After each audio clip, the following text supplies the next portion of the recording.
90.1 KBPK had the opportunity to attend the Presidential Finalist Open Forum, and each candidate had the opportunity to tell us why they felt they would be the next best president for Fullerton College. And here's a little more information on our three candidates. Dr. Tammy Robinson has over 25 years of experience at a community college administrator and faculty member. Since 2018, Dr. Tammy Robinson has served on the Vice President of Instructions at Condena College in Redwood City, California. Thank you all so much. It is wonderful to be with you this morning. And as you can see from my biography, I started as a community college student. And so the thing that attracts me to Fullerton is that it is a beautiful campus. It has wonderful, excellent programs. And when I was a community college student at 19 years old, I had no idea what I was doing. I had no idea. I knew I wanted to go to UCLA. I transferred into UCLA, but it was the community college experience that really grounded me and showed me what education really could do for me, could do for other students. So I watched the video that you have on the website, and of course the student on there is going to UCLA. Just a little plug there. I call myself a Brosian because I went to both UCLA and USC, so I got a love on both of them a little bit. But again, I am proud to stand here before you. I'm also proud to be that representation that students need. When I was an English professor, you didn't see professors of color. You didn't see women teaching English to students. So I would have never thought that 19-year-old student that started at Cerritos College, graduated, transferred, could eventually get the degrees that I've received and also be standing before you asking you to nominate me as your next president. It was unfathomable for me. I didn't know anything. And so again, that I think is that level of vulnerability that's so important for us to not forget what it was like to take your first step, and then you've taken, of course, so many.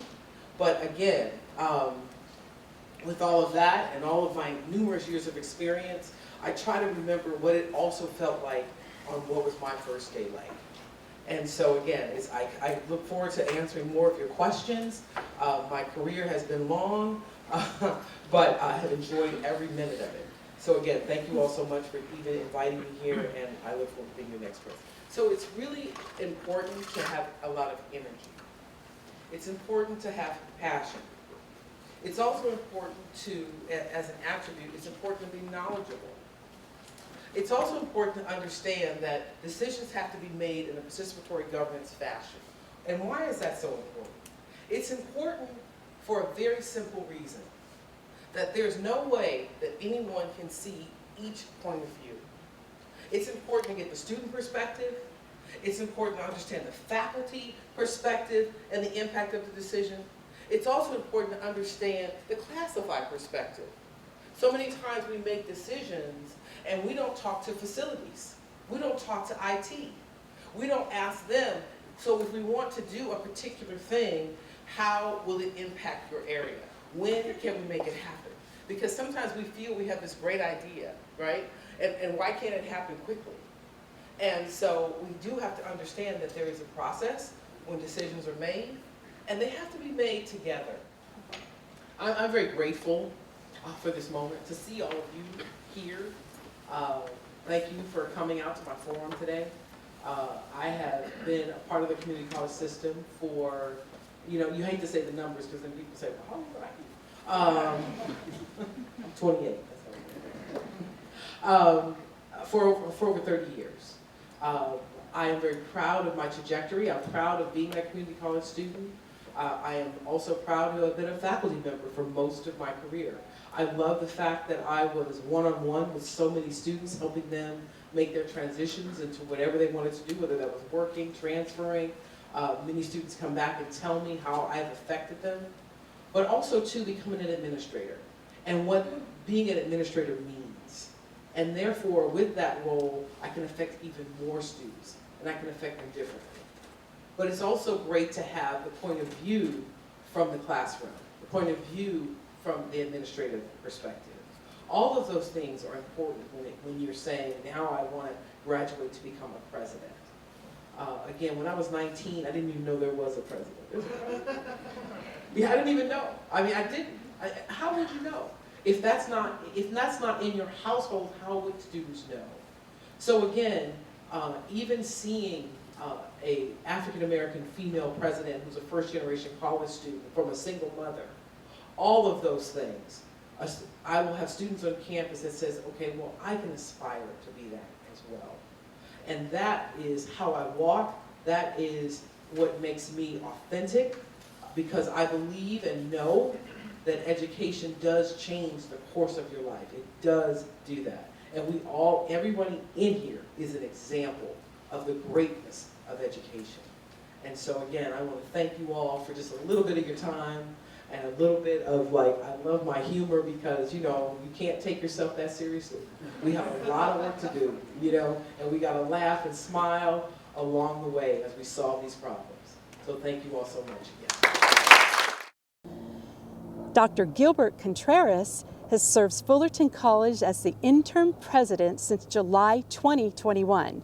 Dr. Contreras has provided leadership in the California community college systems for 15 years, more than 12 years in the North Orange County Community College District.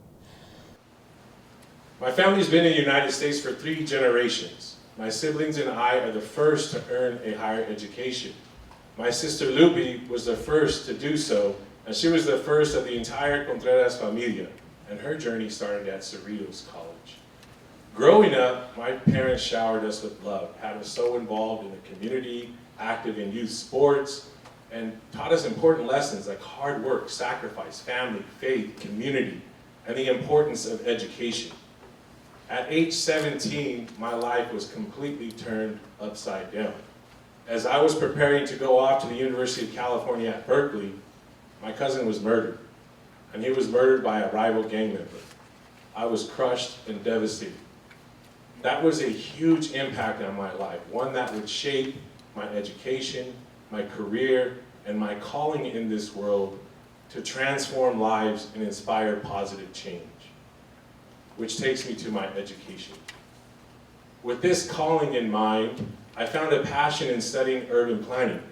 I earned a PhD from UCLA, a master's from MIT, a bachelor's from UC Berkeley. I studied the relationships between cities and schools and fostering safe learning environments. My education provides me with the opportunity to position Fullerton College and strengthen us as a community institution.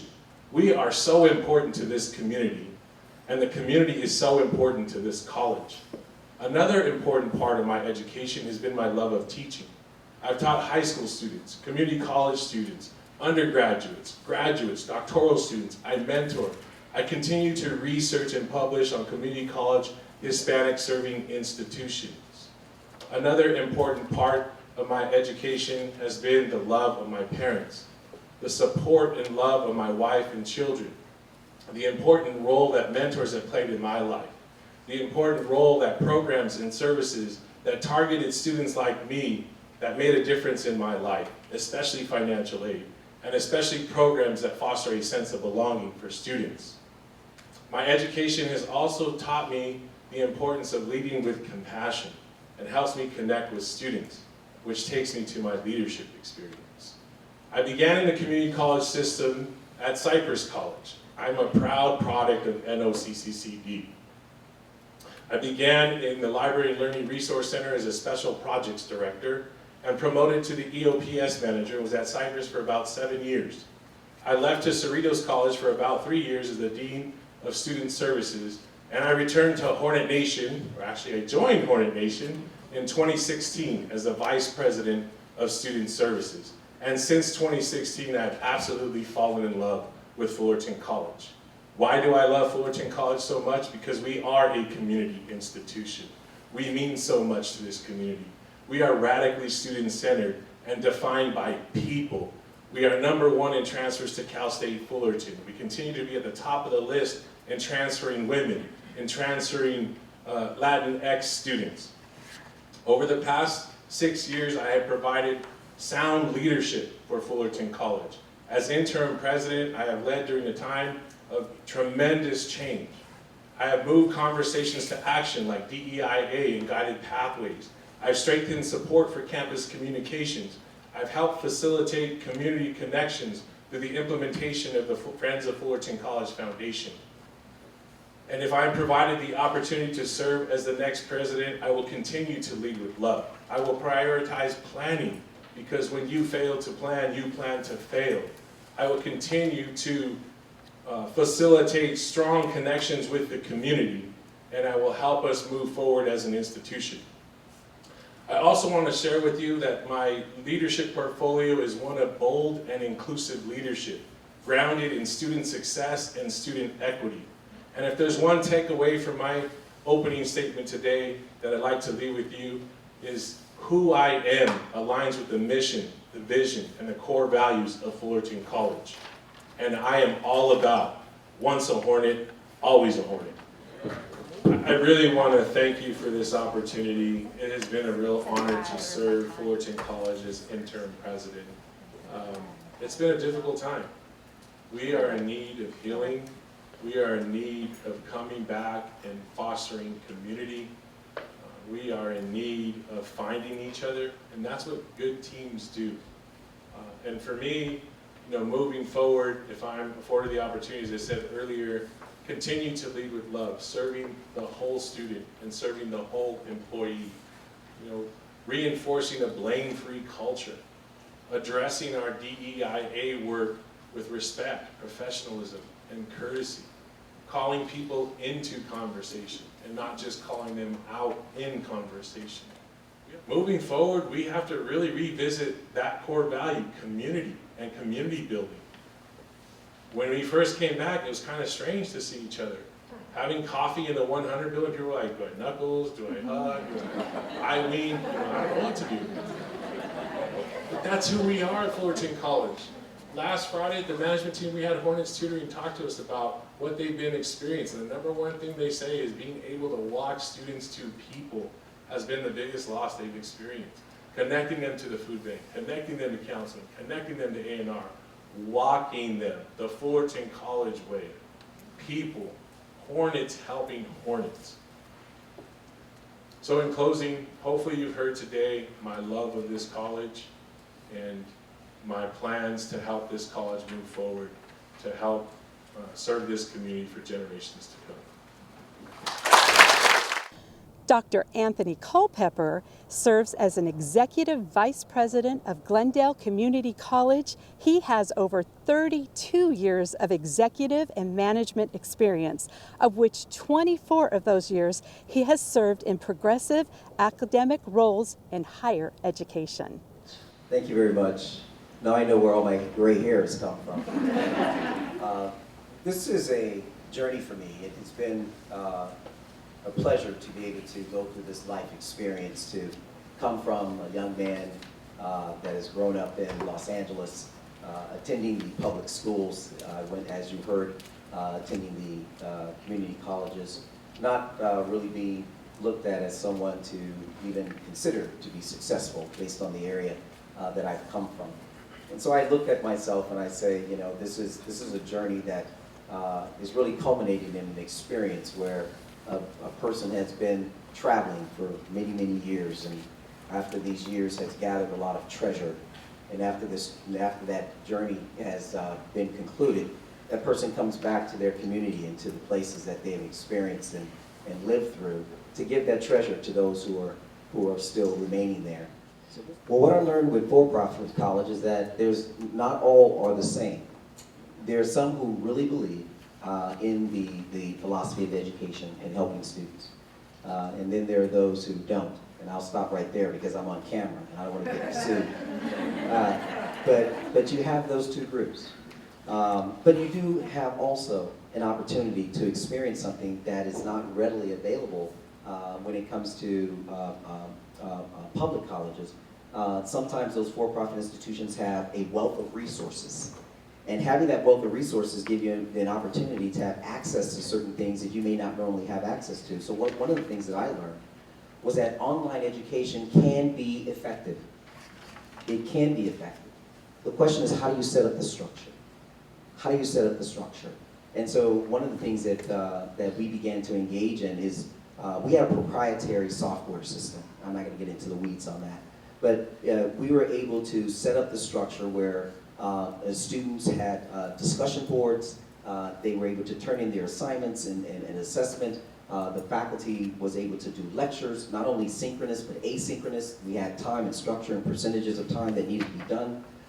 The interaction with the faculty was a structured process where there was we were able to track and see what the interaction was with each student, how they engaged with the faculty, how the faculty was engaging with them, and we were able to use that as a basis to have a robust conversation around how successful were the students being when they were going through this process in the class. And so having the research access that we were able to engage, we were able to see whether or not the assessments were working effectively in an online environment, whether hybrid or what we call high flex and hybrid, whether those types of modalities were effective for all students, and guess what? It's not.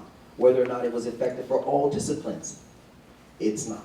And so we begin to say, okay, which disciplines thrive, which disciplines do the students thrive better in online, and which ones they don't. And so you have to accept that data and say to yourself, how do we structure an environment where our students can be most successful?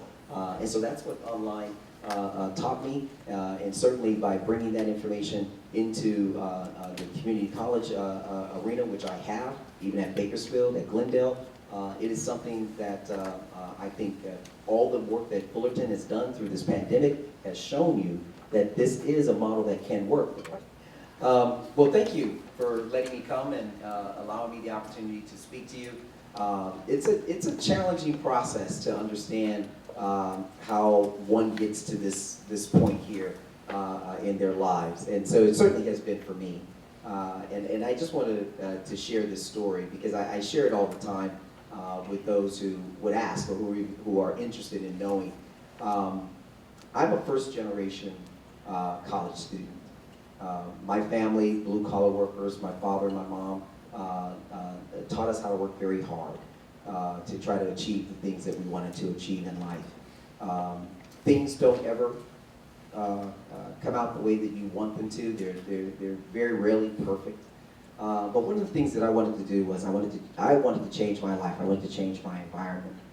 So what I did was I went to the Southwest College, Los Angeles Southwest College, and I was looking for this place that was called admissions. And the person that I saw, who saw me wandering around on campus, I said, "Where's this place called admissions?" The person grabbed my hand and took me to admissions. And it was from that moment forward that my whole life began to change. Because at that moment, someone had led me to the door of a change. And that change was through education. I believe that education is a doorway of change. And I believe that everyone, every student, every person that desires should have an opportunity to walk through that doorway. And I say walk through that doorway, not by wandering around trying to find it, but that someone who knows where it is takes their hand and leads them to that doorway and helps them to move forward in their lives. And I think that the community colleges have become such a robust opportunity for those who want to change their lives to have access to that doorway. And access is the key. I had access. I went to Long Beach City College, finished my associate's degree. I went to Cal State Dominguez Hills. I went to Pepperdine University. I finished now. And so these challenges that I've experienced, I think that others can be blessed by letting me grab their hands and taking them to the doorway as well. Thank you, Dr. If you would like more information, you can check out Fullerton College's YouTube page. And if you want more information on the finalists, go to NOCCCD. 90.1 KBPK would like to thank Fullerton College, NOCCCD, Lisa McPherron, and the candidates for letting us attend the Presidential Finalist Open Forum. I'm Michelle Badeau, 90.1 KBPK.